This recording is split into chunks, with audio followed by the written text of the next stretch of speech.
Hello, I'm Bryan, Wroten senior reporter for CoStar News Hotels. I'm sitting here with Omer Acar. He is CEO of Raffles and Fairmont for Accor. Omer, thank you so much for joining us today. Thank you for having me. So let's jump right in. Luxury is your thing. So I want to know, as we have seen guest expectations for luxury change over the years, what does luxury mean right now? There are different definitions for luxury for different guests.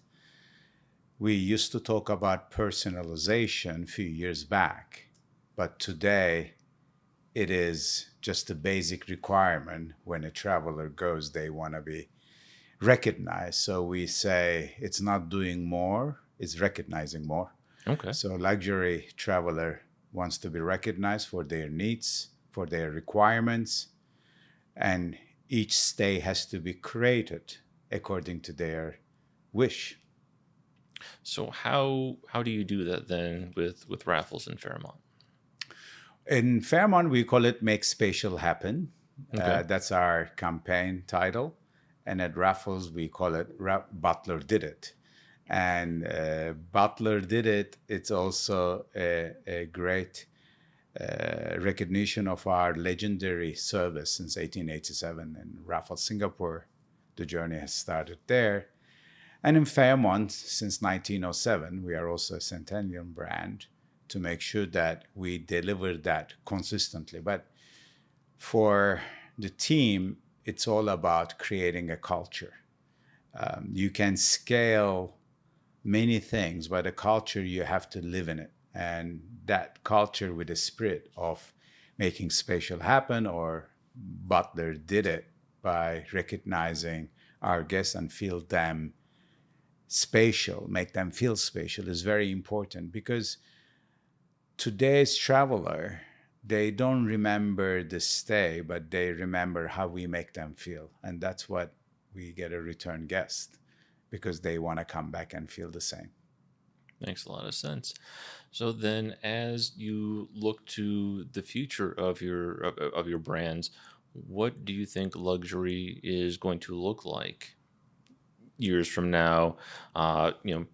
Say in the next few years, as more Raffles and Fairmont properties come online, and then into maybe not too distant future, but say like even 10 years from now, because I imagine luxury now looks different than it did 10 years ago. How do you plan for that? Well, in Fairmont, we continue to focus on celebrations. Fairmont, around the world today, we have large hotels with a lot of entertainment facilities. We do a lot of peace conferences, weddings, celebrations, different events. And we will continue to focus on that by probably taking advantage of the technology. How do we create more immersive events that the guests feels, the attendees feel inspired? At Raffles, it's focusing on what we do the best, just looking after that guest and continue personalization. But at the same time, partnerships are important, inspiration is important, having new hotels and new destinations. We recently announced Lake Como, previous to that, Cabo in Mexico, and just recently last week, Courchevel for Raffles. These are destinations that our guests, they want to be part of our journey by visiting those destinations. So we are focusing on that, and we are focusing on wellness. We are focusing on food and beverage, even retail, because in luxury, you need to create a real ecosystem that it's all very consistent and complement one another. So those ecosystems, they don't really compete, but they complement one another. So these are the things we are focusing right now. We're hearing a lot at this conference, as at many other conferences, about the trial and the experimentation with artificial intelligence within the industry, broadly. I'm curious to hear how you're finding uses for AI in your brands to improve operations and uh, improve the guest experience without uh, taking away from the humanity of hospitality. Something that we keep hearing. Exactly. The promise is we're not going to take the humanity out by putting more tech in. Exactly. Look, today there are two components. One is the corporate side. Can we be more efficient? Yes, absolutely. And taking advantage of the artificial intelligence, spending time on administrative tasks instead of focusing what matters. Same in the hotel level. I mean, just look at our receptions front desk, how much uh, tasks they have, and how we can eliminate and actually move on to the AI. So we are working on two fronts, one on the corporate, one in the hotel level. And in that aspect, I'm working with the team right now, AI bootcamp for different purposes. For the corporate is a different task, and for the hotels, different objectives also. So you need to define what you want to do because AI can give you a lot of solutions, and focusing on what are the priorities, what you want to eliminate, where you want to get your efficiencies in place, and how you turn that into a focus on the guest areas because can we make sure that those hours that are gained can be guest front facing areas, and in luxury that's what the guests looking for, that human interaction. So yeah, I'm very positive about it. I think there's a lot of work to do, and we are again working on that with our teams to elevate those experiences by taking advantage of the artificial intelligence. Another thing we hear a lot about, and you just mentioned experiences. We hear travel, despite economic pressures, we're seeing people at all levels. They still want to prioritize travel in some shape or form because they are prioritizing the experience and having the memory of having gone somewhere, having done something over buying some material good.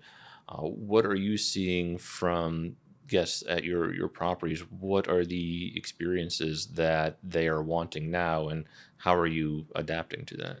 I think I often say retailers they sell the dream, and hospitality we deliver that dream. So connecting with our guests by providing experiences during their stay, it's a key focus for us. I think luxury travel has been very resilient this year, even with the crisis in Middle East. Yes, we did have cancellations in Middle East, but we have seen a lot of pickup in the rest of the world. Mhm.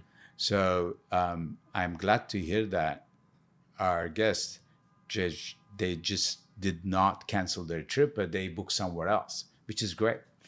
And I think the on the luxury world, the question comes to value because the ADR keep increasing and what value they get, and that's why we have to constantly work on improving the product, improving the delivery, and creating experiences that they will come back for.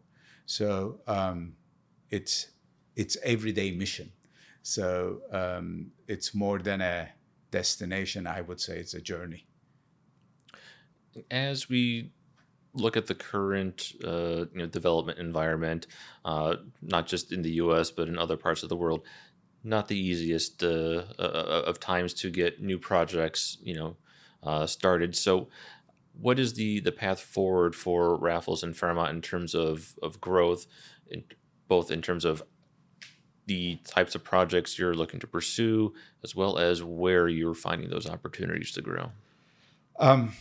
We focus on our owners, where I call it priority of three, and owners are on top of that priority.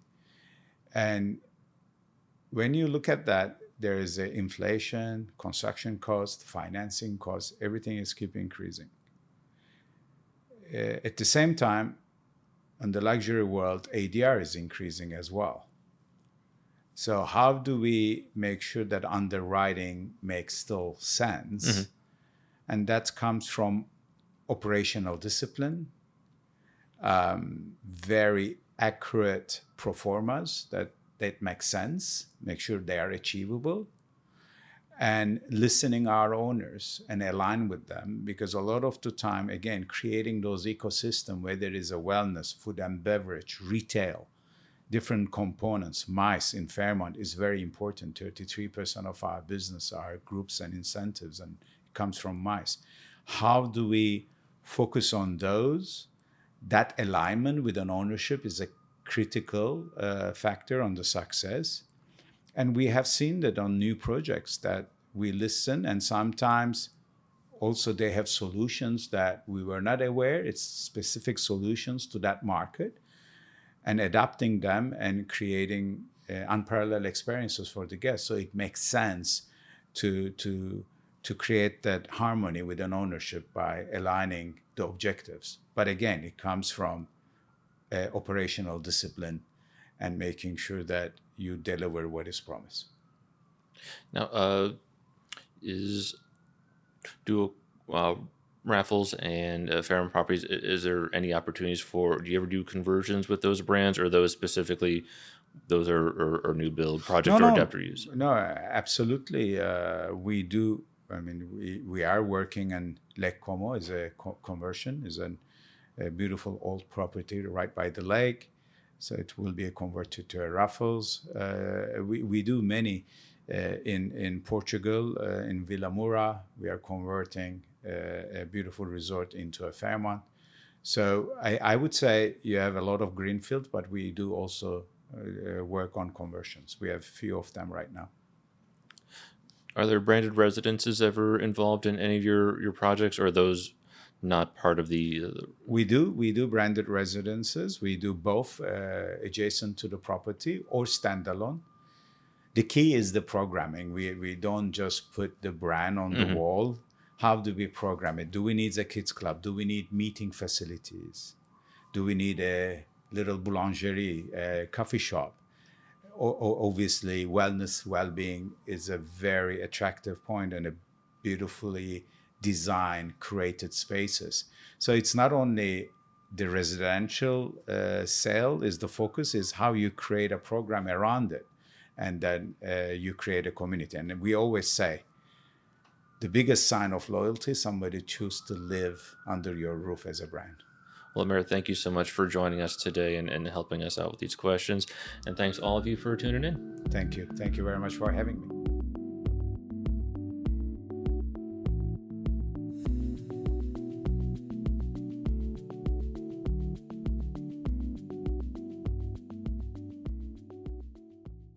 Hi, I'm STR's Isaac Colazo. And I'm CoStar's Jan Freitag. And together we are the data geeks behind Tell Me More, a hospitality data podcast work. Every month, we bring you a fresh take on the latest hotel data, insights into the travel trends behind that performance, and the big picture topics you should be thinking about. And we also don't mind getting into some good-natured disagreement from time to time.